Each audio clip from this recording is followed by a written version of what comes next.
Sound check real quick. Let's see if the sound works.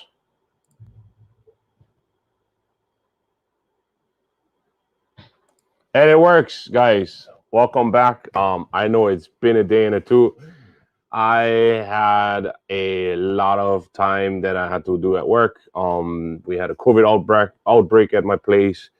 80% population was infected. 40% workforce was down. We had to pick up the slack, and I had no time whatsoever to do anything, not even flying drone. So I'm finally back. Everything seems to appear to go slowly back to normal. It's still kind of weird, but it's marked almost on the day that I received my drone. My first video that I uploaded about the Autel Evo 2, my brand new drone, was I think sometime around the June 16, 17, 18. And it's been a year. It's been 1 year. It's been almost 5,000 flights. It's been almost 7,000 miles. It's been 12 battery packs, and it's been it's been a journey. It's been a total journey. I wanted to talk to you guys about that. I'm going to chat with you guys about it. If you guys have questions and answers about the drone, about whatever it is that you want to do, I'm just going to go chronologically through ever since I got this until today, until this date itself. And I'll just take my time going through it within the 1 hour. I just would like to thank everybody who showed up so far that I've seen. I've seen Gringo Loco, I've seen Fox Fader, Alpha 9 Jones, I've seen JR, Lynn Smith. What's up, everybody? I appreciate you guys coming by. I know it's been a while since I know it's been a while. It's been like 3 weeks. I just finished up the other episode about the Skyfire Aerial enhancement kit for the controller for the Mavic series controllers, which are really, really nice. And if you guys haven't done so, please check out the video as well. It's a super nice one. I have another video that I'm working on that one, where we will be giving one away, and you guys have to do a little bit something for it. But like with all giveaways, it's not going to be that hard. So aloha, what is it? Clarity Quadrants, John Hennessy, what's up, man? Hopefully I see other people like Walter Hall and all those other guys that show up all the time. Magic Mike. I know it's like I said, it's been almost 3 weeks that I haven't been around. And about a year ago, I made the final step, and I know COVID came up. The release date of this drone was supposed to be sometime by the end of February, so I did the pre-order with DroneWorks, and they hooked me up with the rugged bundle. I spent $2,500. It came with the first initial 4 batteries. It came with the drone, extra propellers, the controller itself, some wiring, and the manual and all that stuff. But it's been a journey ever since. I got a lot of new accessories that came up, and back then we started off with version 2.20, and then it went to 2.30 and 2.33. So when this first launched in the beginning, at first everybody was like, "Oh, this is the orange brick." Like a month in, everybody was like, "This is the orange brick." To me, this is not the case. It's not just the orange brick. This is a bus. This is the orange bus in the air. I had this thing up into 75 miles per hour winds where she was fighting it, but she was still stable, and she's still here, and it's crazy. Yes, Fox Fader, I've seen that. Fox Fader just said that I've got an Evo 2, I think 8K, not PN. I've got an Evo 2 on the way. I need to win something for it. Oh, you need to win something for it.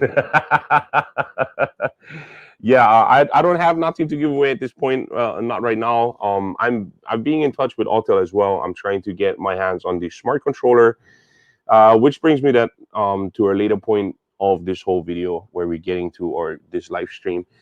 So pretty much a year ago, started off, bought this thing, $2,500, and I was like thrown into the big mix of the big leagues because this was a big step up from my Paradanafi. Paradanafi, tiny in comparison. I mean, it's literally still there. I still fly it, the Paradanafi, just for the hell of it. And if anything, I fly it into my friend's head, as you guys seen in other videos. But I have been flying this bird exceptionally well. I have had a lot of jobs with this done.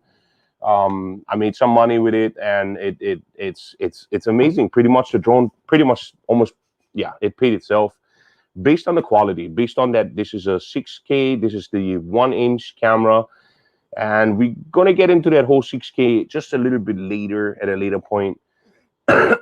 And I know Peter Guava said, "Hey, long time no here." Yeah, I know. It's been quite a day. It's been a day or two, all work related. It's all this life, man. It's what happens. So then at first, when I first got this, I was like, oh, this is exceptional. And I didn't know that much about drones. I mean, I knew a little bit about it with the Paradanafi and how it was. The reason why I decided for the Autel Evo 2 back then was the Mavic 2 Pro was already on the market for 2 years. And I just didn't see myself going through that whole geofencing thing, because I had other people that had Mavic Airs, and they had Mavics itself, and the Spark and all that stuff. And they all had that geofencing issue. And there were many places that I wanted to fly, and that's the reason why I picked up the Anafi. And I could fly there while they were grounded, and I found that cool. So now with the purchase of this prosumer drone by itself, I figured, okay, I'm gonna have like an edge above everything. I can fly on certain spots where, even though I still inquire for permission to fly, I don't necessarily have to wait for the permission, but I still inquired for it. And I still was able to already start working while I'm waiting for the permission. And it had paid off, simply paid off. It has issues, but those issues in the beginning that I had was the separation of the glue on the arm. Everybody's still looking at my old video from back then, where I caught a lot of heat for it. But I figured, hey, if I do videos, I'm gonna do videos about everything. I paid for these things, so I have the right to make a video about if there's something wrong with it. My assumption at first was based on the feedback I got from Autel about my vibration and my dipping of the drone, where she almost fell into the water. And alongside this seam right over here, it's probably hard to see, but alongside this seam right here, when you look, there's a seam. The glue separated right on this part right here, which gave the arm the flexibility to freaking vibrate really violently, especially when she was trying to settle herself after she came forward like this. Then the arm would vibrate really heavy and she would just drop. So I caught a lot of heat for it, because everybody thought that at first I was blaming the propellers, and the propellers actually were a consequence of that separation of the arm, which ultimately, JR, thank you very much.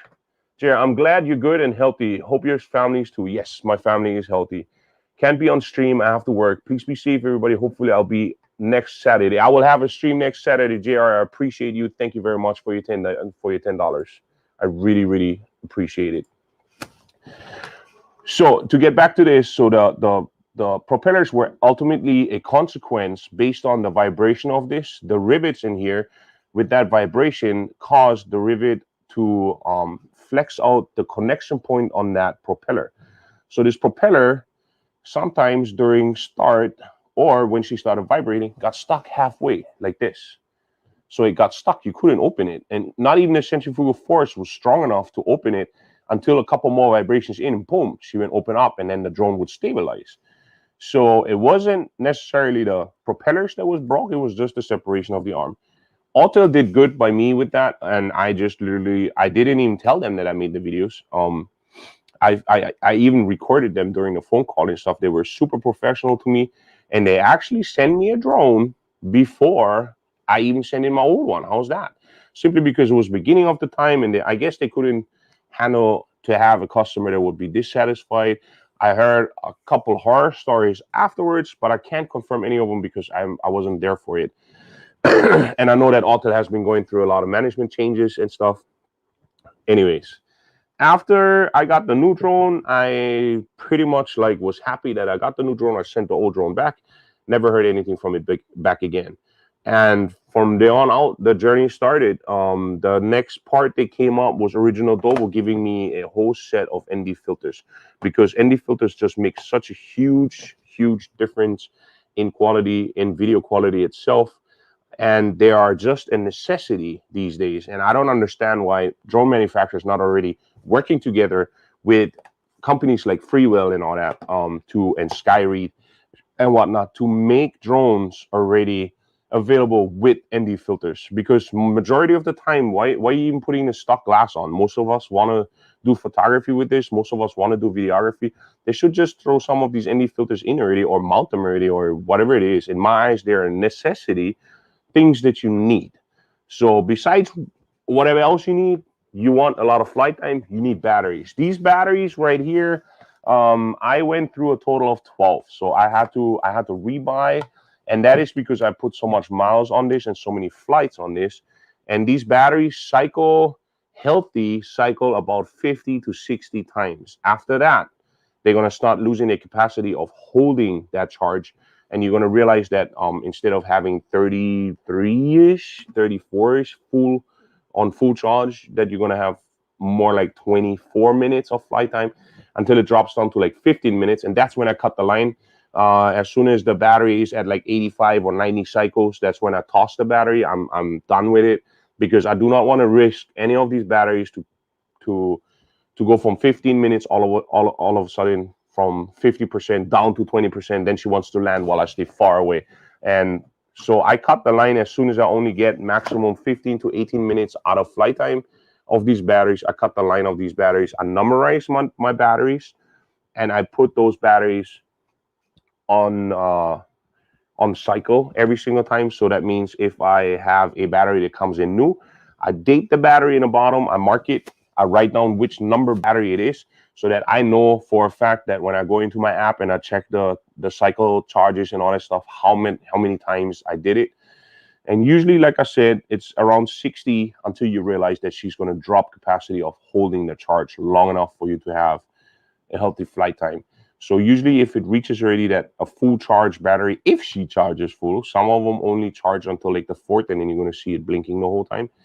And it's usually around like the 70th, 80th, up to 90. One of them, I think, had like 101 cycles.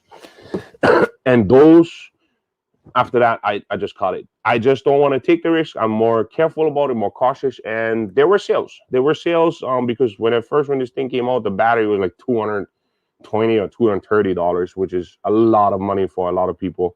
I mean, brand new drones, small drones cost that stuff already. This is just a battery for it.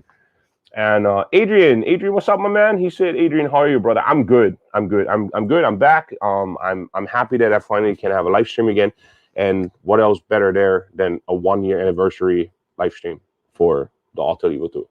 So 101 cycle charges, I cycles on one of the batteries, and that's after that one. I just said, okay, I'm only getting out of the full charge. I'm getting maybe like 16 minutes out of the flight time, and 16 minutes is nothing these days. You know, with one bird like this, when you plan your stuff ahead, 16 minutes is like a drop on a hot stone. So you wanna discard this battery because you don't trust it like that. Once it reaches 50%, you're afraid that all of a sudden she's gonna drop way lower than that.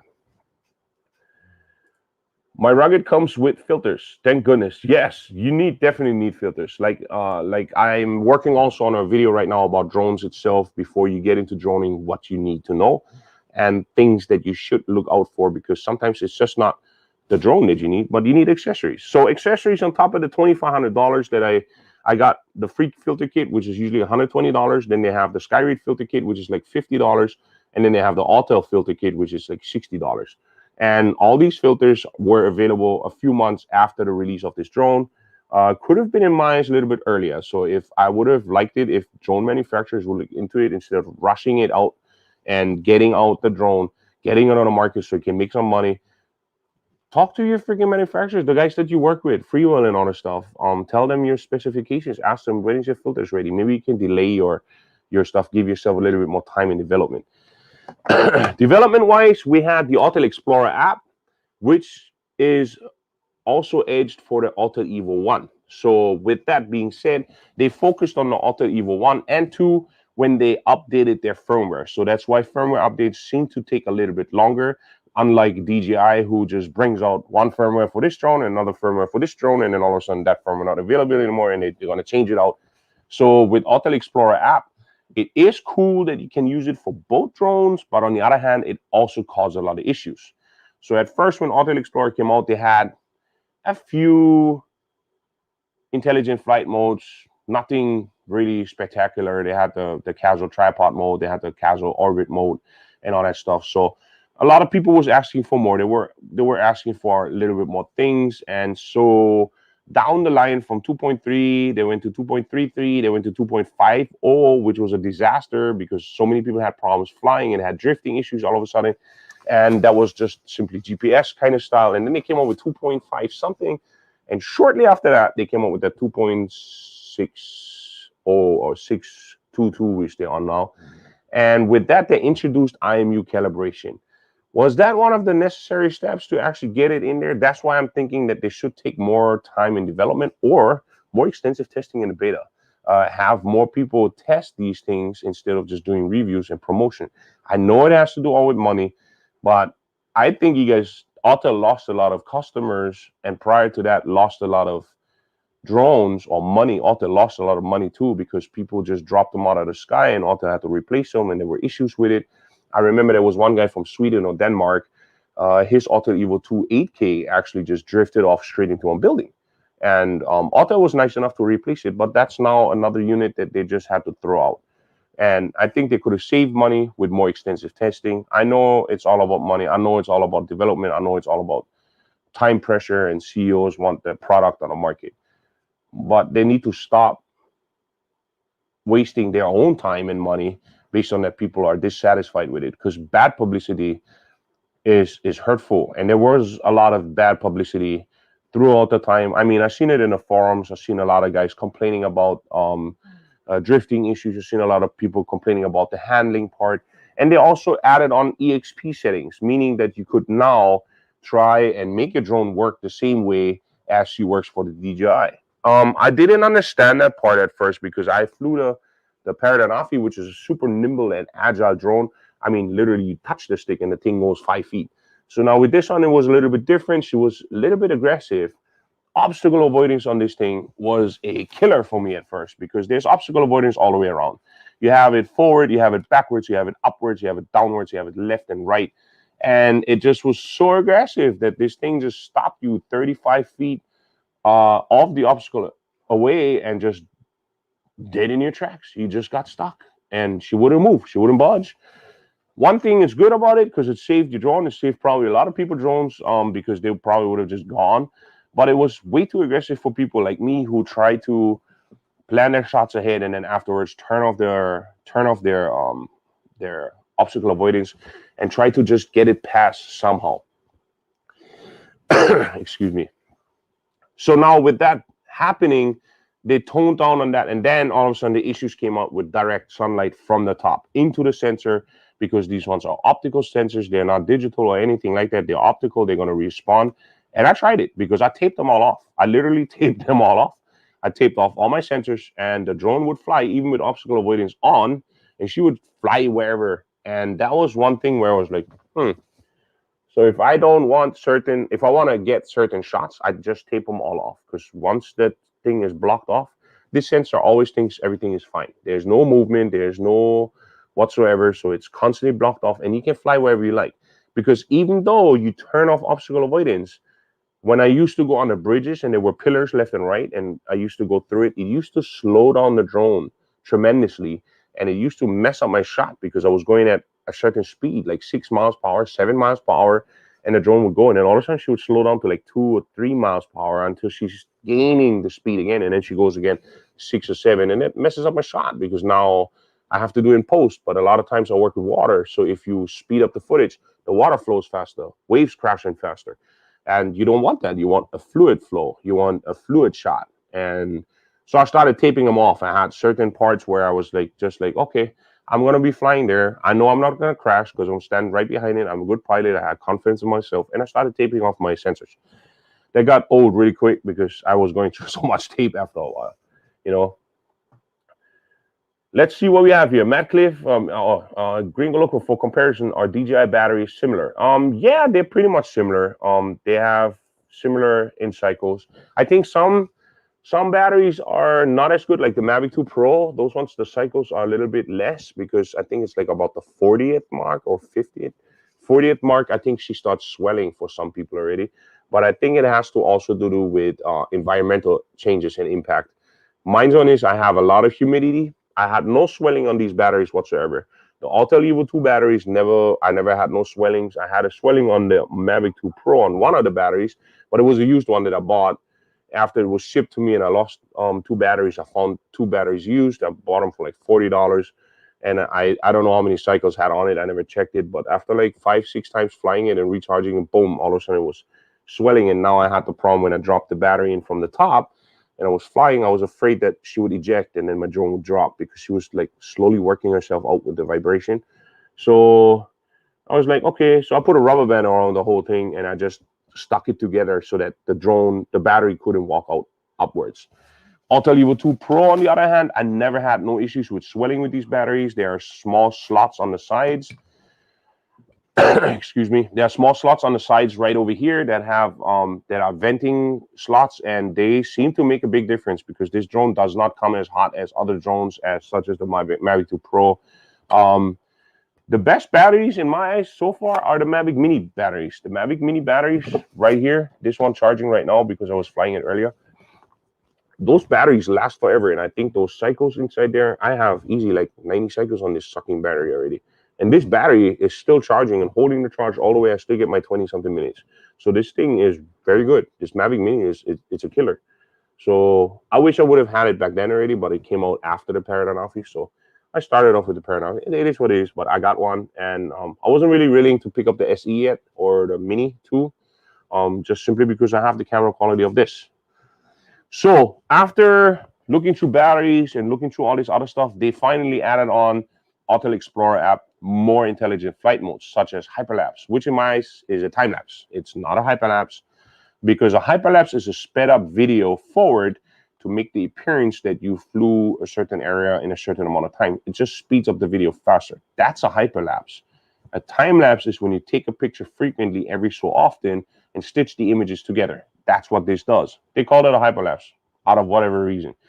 They added on the hyperlapse, which was stationary at first, but then you had during low light conditions, I had the issue that my image started tilting because of the, I guess, the light difference, and it started tilting over and over and over and over. So I learned how to deal with flicking my stick.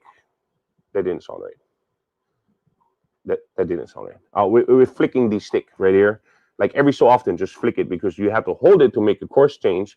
But if you kept flicking it like this, the gimbal would adjust itself right before it would take the picture.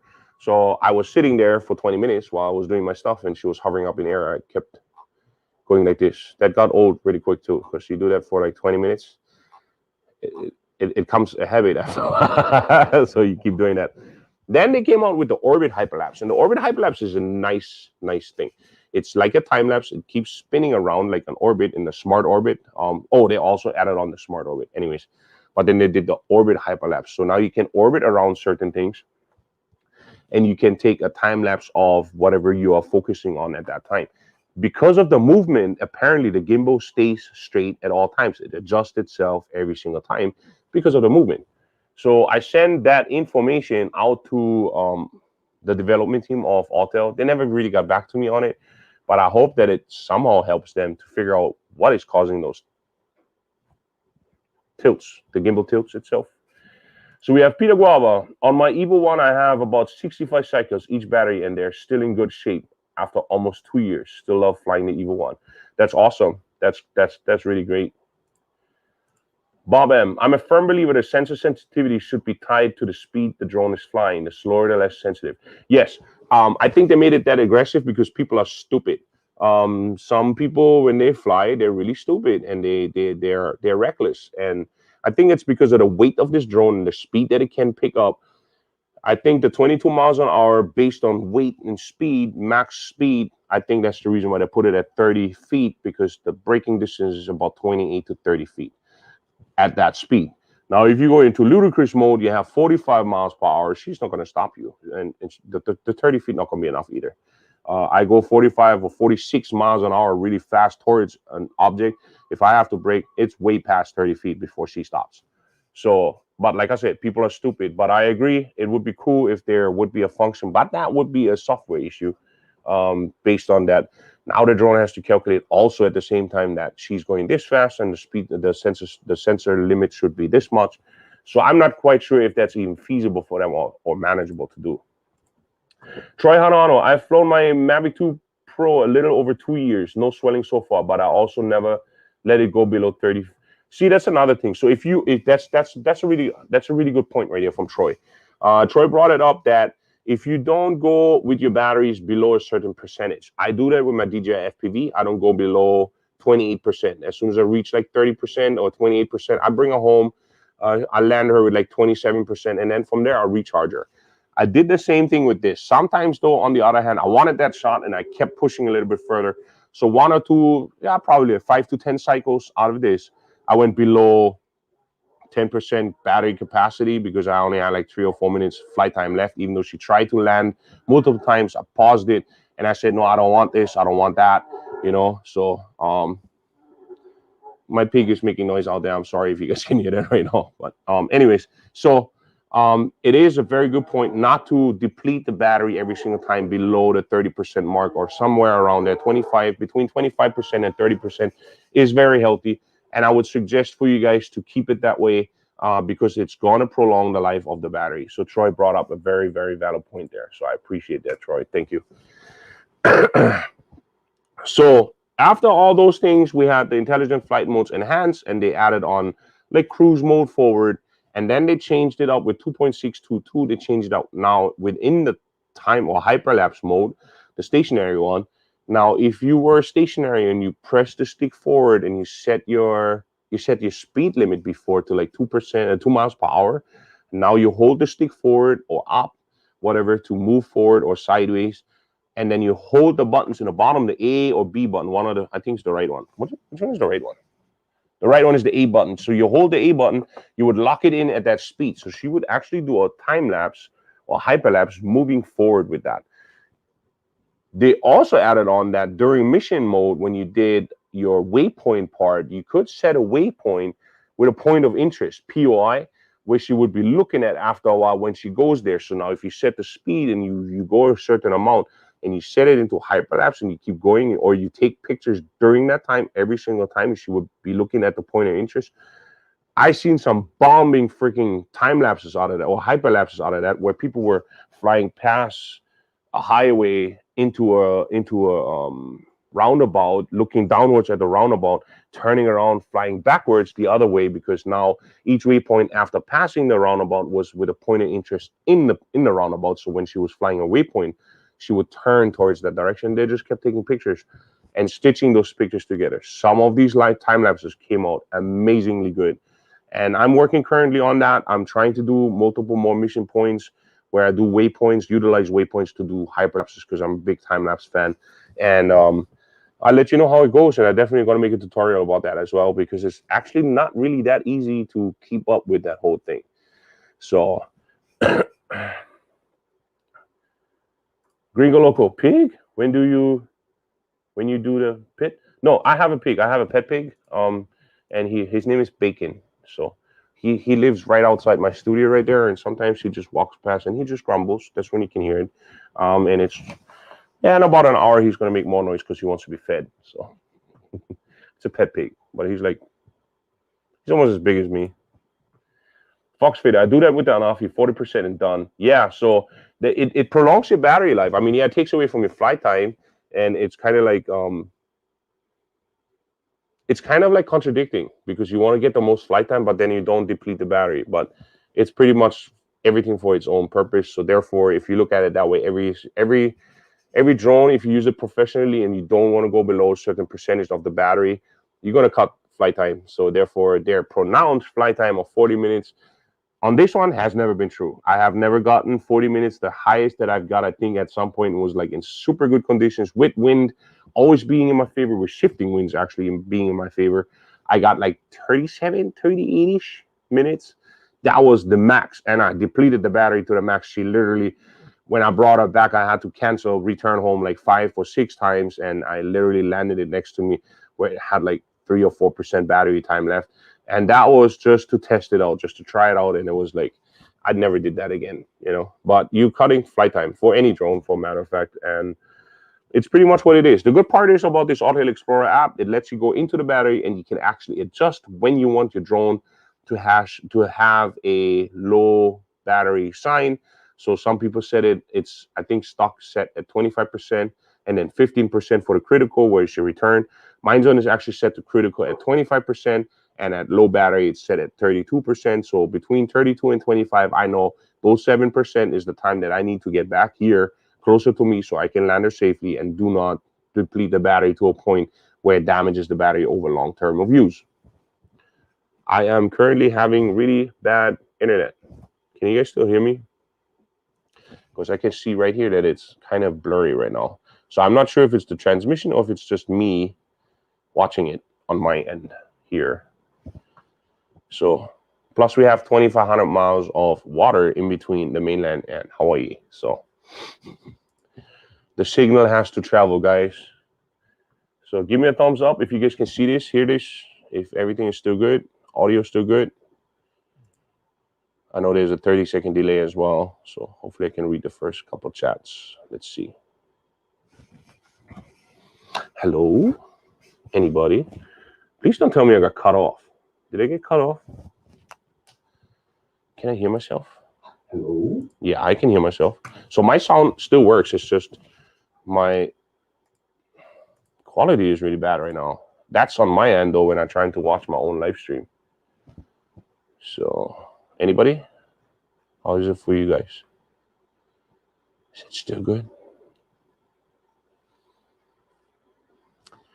Oh, I thought it was my one cookies. You're blurry, bro. Fox Fader said it's good, but somebody said I'm blurry. So I'm not quite sure what it is. I hope it doesn't keep up that way. Anyways, so did you ever fly the Evo 2 indoors? Yes, I did, and I didn't like it. I ended up doing a gym flight where I was within the gym, and I had to do like an inspection. I was just flying around and taking videos inside there. Was nothing really spectacular, but I didn't like the indoor flight because, first of all, because she's so huge, she's big. She's, in comparison for that, she's really big. Even for warehouses and stuff, I prefer to use something like the Mavic Mini too, the Mavic Mini, and something small like that.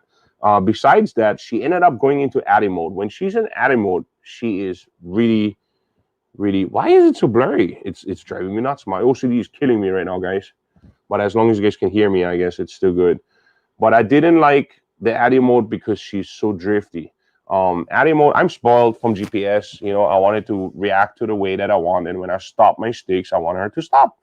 And in ADI mode, she doesn't do that. She just keeps going. And it's really annoying. You literally have to bring her back a little bit, and she's drifting back a little bit, or she just drifts off to the right side a little bit. And it's really annoying. This is driving me crazy that the quality is so crappy right now.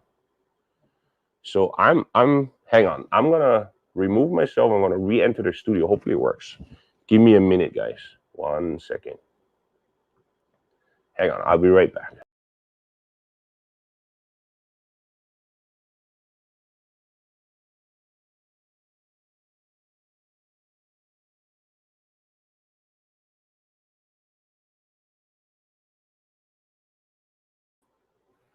All right, let's see if this worked better. I left this up too. Can you guys hear me? Is everybody there? There's 20 people watching right now. Come on. And we are, is it better? It looks better on my end. It seems to be better. So what's up, Jake Strong Life? How you doing, my man? Area image is all good. We still hear you. Yeah, but I wanted to have good picture too. That's why I pay the big dollars, you know, for StreamYard. I pay like $50 a month for that. It's refreshing itself over and over. Oh, okay. Much better. See? Much better. I have to do a job indoor, but now I'm scared, even with prop guards. Yeah, you can. It's just if she does go into ADI mode, she's really drifty. And I don't like that she's so big. You can do it as long as you have GPS. There's no problem with it. Turn off your obstacle avoidance because that is going to screw you over. And keep her as a maximum speed, like 11 miles per hour if you fly in regular mode. Or you can go into precision mode. In precision mode, you can do like 33 miles, 4 miles per hour, which is still fast indoors. So I would go like 2 miles per hour. As long as you have GPS, you're good. As soon as you lose the GPS and she like go into ADI mode, that's when she's iffy. So don't be scared. Just do it. And if you feel unsafe, land her right away. If you can land her, you know, and then try again. So my shots in the gym weren't right away working. And even in the big warehouse, they weren't working right away. I had to take off like 3 or 4 times.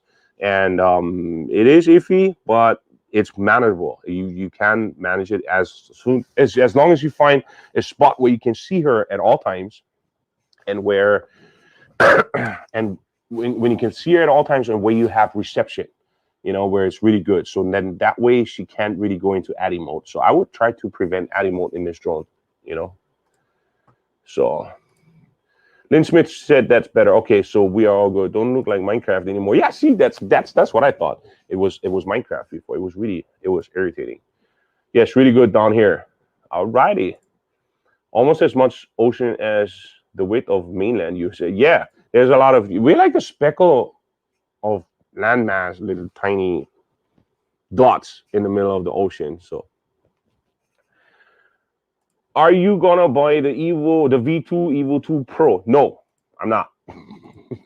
I was gonna get to that right now. So we are already at the point where I reached like the end part of the 1 year having this. So now, just recently, as most of you guys know, the CEO has changed of Autel, and his big dilemma is that he had to walk into a big mess. First of all, they had so-called chip shortages, and they weren't able to bring out the smart controller when they wanted to. They should have worked on the smart controller a little bit harder in my eyes and get it out earlier. Plenty of people are looking forward to the smart controller, and plenty of people don't anymore. Since the announcement that now there's the V1, which is this one right here, and then because of the chip shortage, they just simply said we're going to replace the chip and we put different technology inside, and now it's called the V2.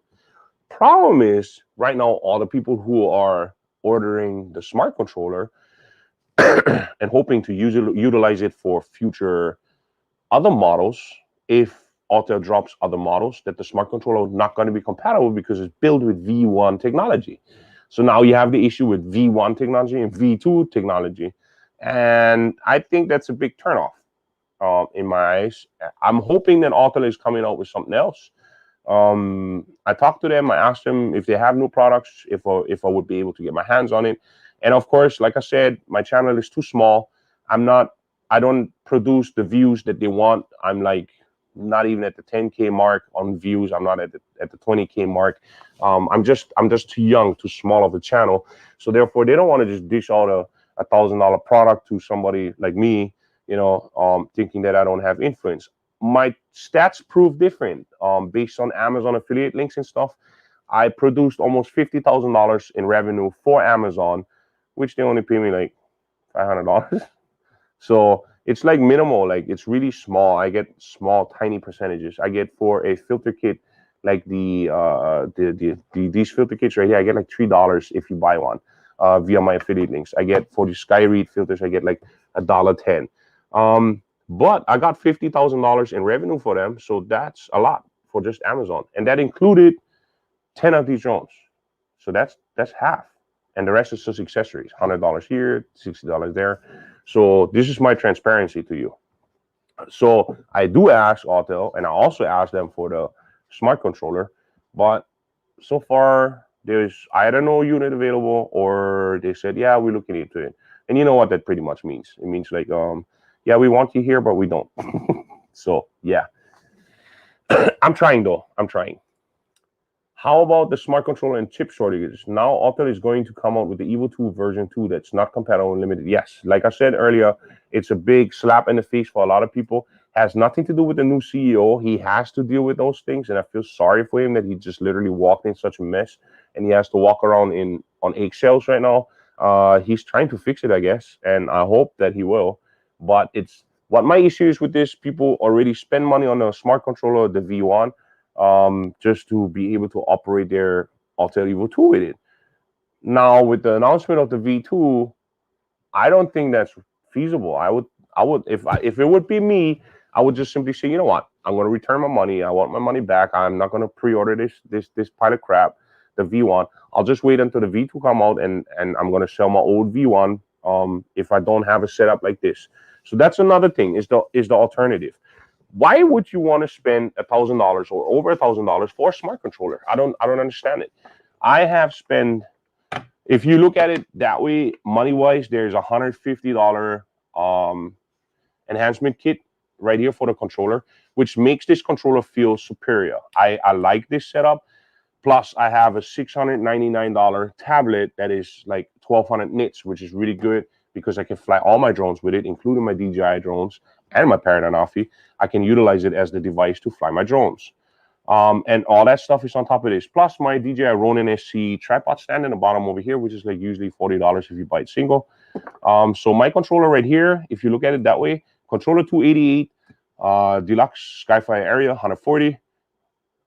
That's 420 plus $40 on the tripod, which is $460, and $700 for this. That's $1,100.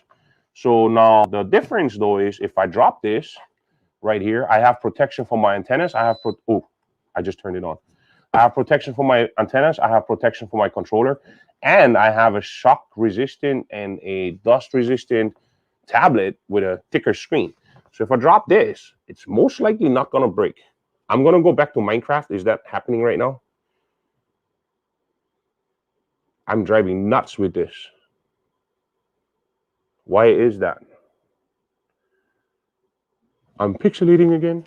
Okay, I'm gonna do the same thing. I'm gonna drop out and I'll be right back.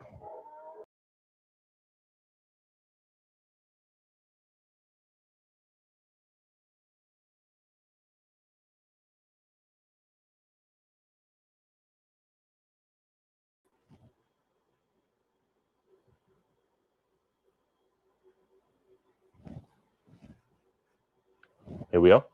Did it work? I don't show up on my end. No. There we go again. It's better. Is it better? There's sound there. There we go. Yeah, sound is there too. So, and now the problem is like you have the V1 and V2 not compatible. Now the problem also is if you have a smart controller V1 and there's new drones coming out that are equipped with V2 technology from Autel, they should have made it clear that they say, hey, you know what, this smart controller is only good for the V1, and then after that you have to purchase new stuff. That's not really cool. I mean, that's total crap in my eyes. It shouldn't be that bad. You know, like, really? You're gonna do that to customers? So that's why I would say this is the better setup. Go with a device that you can change out anyways, because the smart controller, some people, oh my God, I'm pixelating again. I don't know what is going on with my internet right now. I have to check right now. I'm gonna kick off everybody who's on the internet right now. I can't do that with my phone. Hang on a second. Maybe somebody's downloading something or whatever it is, but I'm gonna cut them all off and see if it gets better. So if you guys watch this, kids or mom, I'm gonna kick you guys off the internet right now. Sorry, it's gonna take an extra minute. Oh my God, this is messing with my juju. So Kindle Fire is going home, and then I'm gonna kick my wife's phone off. I don't know why she's going on Wi-Fi, because she has unlimited data, so she shouldn't even be on it. But yeah, that's one of those things. I just came back, and of course we're gonna have issues. And now it's taking forever for me to kick them off the internet too. So it might be my home internet. Sure. There you go. Happens. It's beer time. Yeah. So I kicked off the kid. I'm going to kick off my wife. And then I'm going to kick off the S20. And hopefully it works after that one. But like I said, my internet is kind of slow anyways right now. So yeah, while this stuff is going on anyways. So that's why I use this tablet. This Triple Tech tablet has proven itself to me over and over and over again. I know Triple Tech sent it to me. I would have personally not been able to afford that. I don't have that amount of money. But because I own it, I can tell you guys, and I use it all the time. I even use it for my DJI FPV. And oh my God, it's taking forever. It might be my internet at home, guys. Watch out for the slip. Oh, Batuna, I tell you, man, it's gonna come. So I'm waiting for my son's phone to get kicked off, and then I'm gonna kick off my. There you go. I'm gonna kick off everybody from the internet, and then we're gonna see if it gets better. So now the Kindle 2 went off already, so it's getting a little bit better. And then I'm gonna kick off. I'm kicking off my wife right now. So hopefully my wife not gonna come in here and gonna kick my butt. People say happy wife, happy life. See, I kicked my wife's phone off. Look, it's way better. It's way better. No, not the slipper. Yeah, that slipper is gonna come. So I kicked them all off. See, I kicked them all off the internet, and look, we no more pixelation. I knew it was them. Now, if I would have teenage kids, I would say, hey, you're watching the wrong thing on the internet right now or what? But it's not. So one more. Yeah, see, it had to, guarantee it had to do with them. I don't know why they go on the freaking internet. They know I'm streaming right now. Okay, so I kicked off the last device. Fathers, get yourself a router that you can control. And you know, see, it's way better. It's so much better. Anyways, so yeah, I would not, to at this point, V1, I would not suggest for you guys to pick it up. V1 is just not, it's not worth it unless you're not intending to upgrade to V2, Autel Evo 2. But you have to remember now, if you pick up a V1 smart controller and they're dropping new equipment, that equipment might be equipped with V2 technology, and it's not going to be compatible. Which brings me back, or reminds me of the V1 goggles of DJI, and then the DJI FPV came out with the V2 goggles, which is the same exact thing that they did. And I think Autel thought they could get away with that as well. And I think it's scrappy. And to using an excuse such as that, like to have, I don't know, to have a chip shortage as an excuse, I mean, it might be true. It might be not just an excuse. It might be really happening, because I heard that even cars like Toyotas and all that stuff, all that, you know, there's vehicles out there that cannot be produced. That's why the dealerships are getting more and more empty. And we're going through a lot of stuff. Besides this pandemic stuff, we have all these other things going on. We have gas prices going up, lumber prices going up. We have everything going up, and now we have a chip shortage. So let's hope it doesn't happen with food, because then my big boy is, I'm going to be suffering, guys. But anyways, it's not feasible for me to tell you guys, hey, pick up the V1 smart controller. You need a smart controller. You don't need a smart controller. Nobody needs a smart controller, because this drone is gonna operate with this setup. It's gonna operate with this controller. It's not the best controller, to be honest. It's not the nicest feeling, but that's why I get the Skyfire Aerial. The enhancement kit helped me out to make something really nice. It feels really, really good. I totally dig it, and I have not used anything else. I haven't even disassembled this thing. I leave it as this. The only thing that I do is I take off the tablet, you know. So boom, take it off, done. Here we go, tablet, single. Now, if I want to transfer it over and I want to use it for my Skyfire Aerial on my Mavic, I can use it here, you know. So that's the good part of having third-party marketing things like the Skyfire Aerial that actually help you out, mounting the things all similar to each other. It's the top part, as you guys can tell. This one is just backwards. It's facing the other way, so it's not in the way of the antennas. But it's the same. So it's the 1/4-inch screw, and you can just screw it in. And I like mine's one because these guys from Skyfire, they personalized my stuff. They put my name here, and they wrote the drone name here. And they actually, when you buy this, they give you the STL file. So if you even know somebody with a 3D printer, you can print it yourself. You can customize it yourself. So that's why I don't think a smart controller not going to happen. And then I wasn't sure, because people said, is this drone even capable of 5.8 gigahertz? It's not. It's constantly still on 2.4. So V2 might be on a 5.8, and the smart controller might enhance that and say, okay, I'm going to utilize the 5.8. But to be honest, guys, visual line of sight, I have never really had any issues with that. Visual line, as long as you keep your drone within visual line of sight, you're going to be all right with it. You're going to be okay. That you're not going to lose connection. And if you really want to enhance your connection, you can always put on stuff. If you have the money for it, Alienware, Four Hawks and Alien Tech or something. That's the big amplifier antennas in the front. You can utilize that. You know, it's not as easy to take apart, because now you have that huge shield in the front. You got to unscrew it. But if you're setting up all your stuff anyways, unfolding the drone, taking off the gimbal cover, putting the controller together, all that stuff, usually where you go, it's not like that, oh, it has to be ready right now at this point, because you still have to unfold it and open up your props and stuff. So, you know. So I work for a meat processing plant, and we had a cyber attack. They said there will be a meat shortage in the US. Not sure when, but yes, it could happen. First water, gas, all this stuff now. pipelines being shut down. What's up with all these cyber attacks? You know, it's like back then it was terrorist attacks, now it's cyber attacks. See, that's why it's bad to have all this brand new technology sometimes.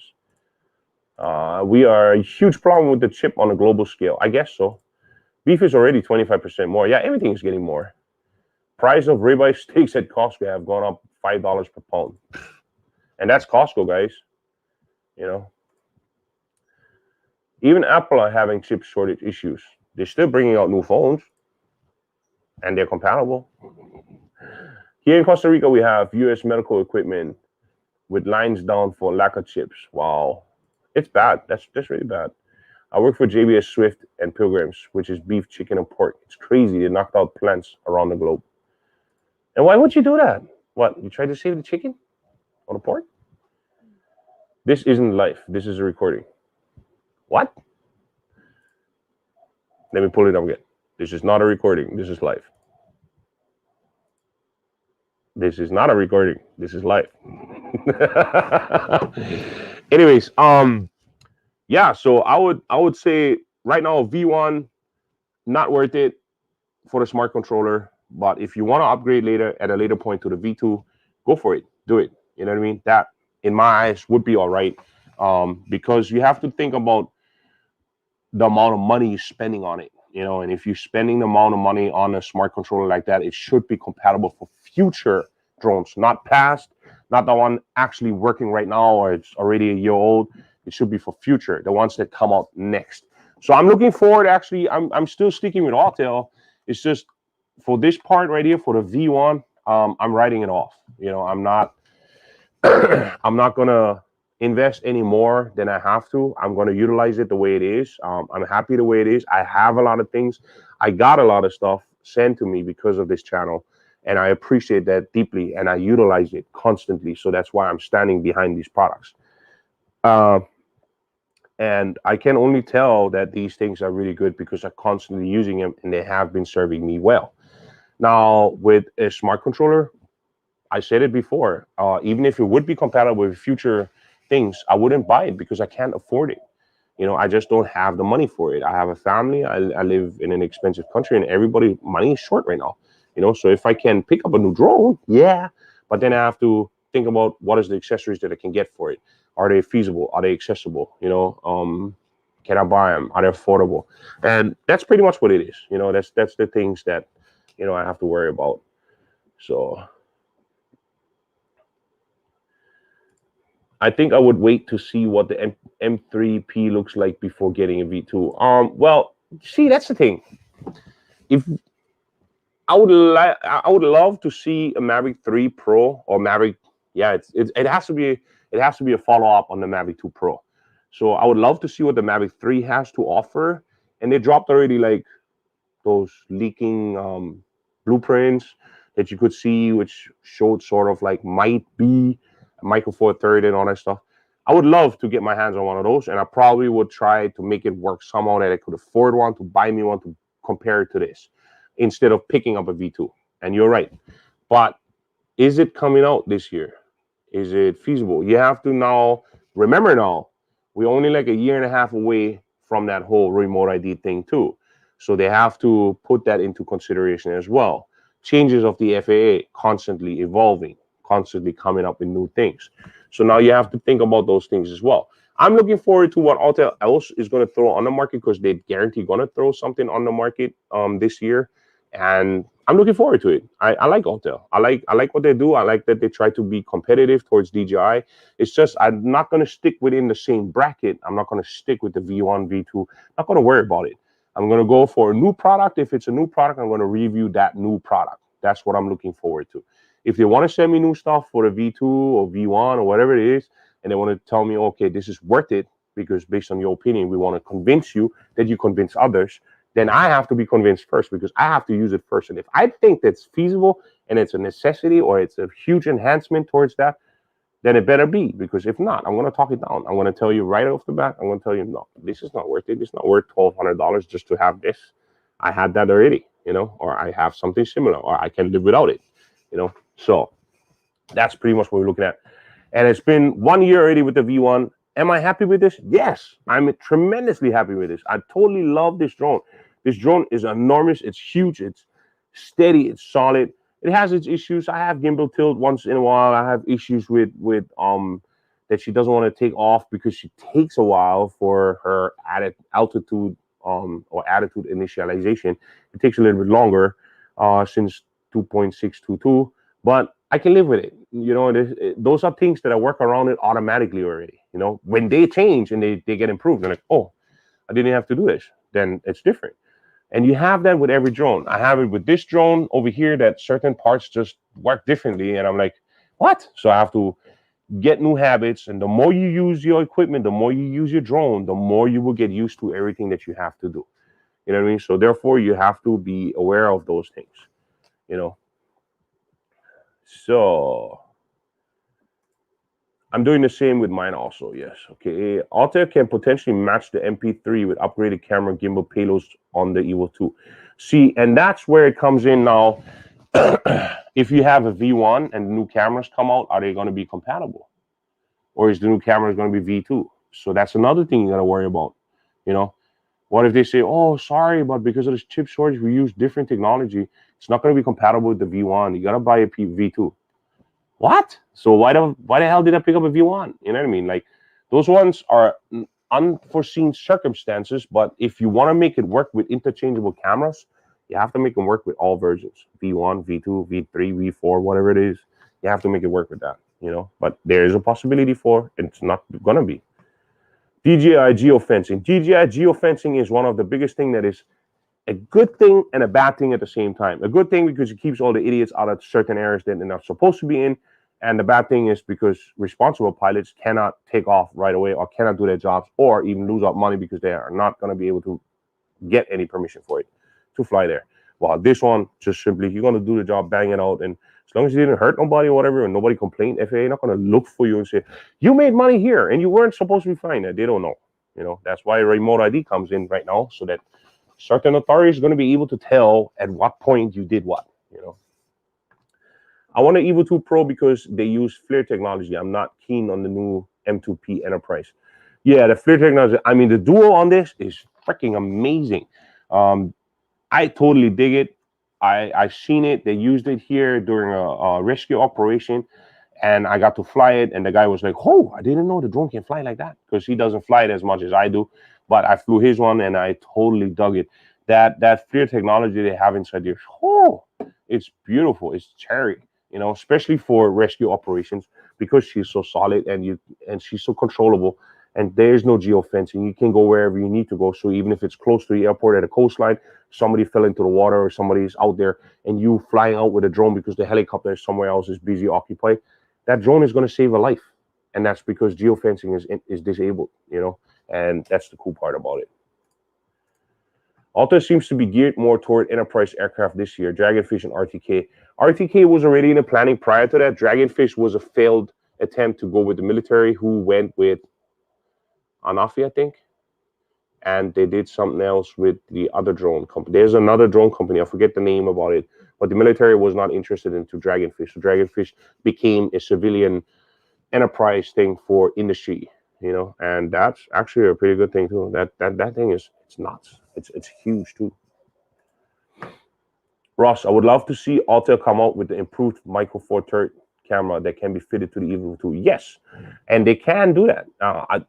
You cannot tell me that an S20 cell phone can do a better video than a drone like this. You know, S20 has right now, what, 4K video? So if that chip sensor, that, you know, the quality of that drone and the way the coloring is and the auto settings and all that stuff, you cannot tell me you cannot put that on this. You know, like, come on.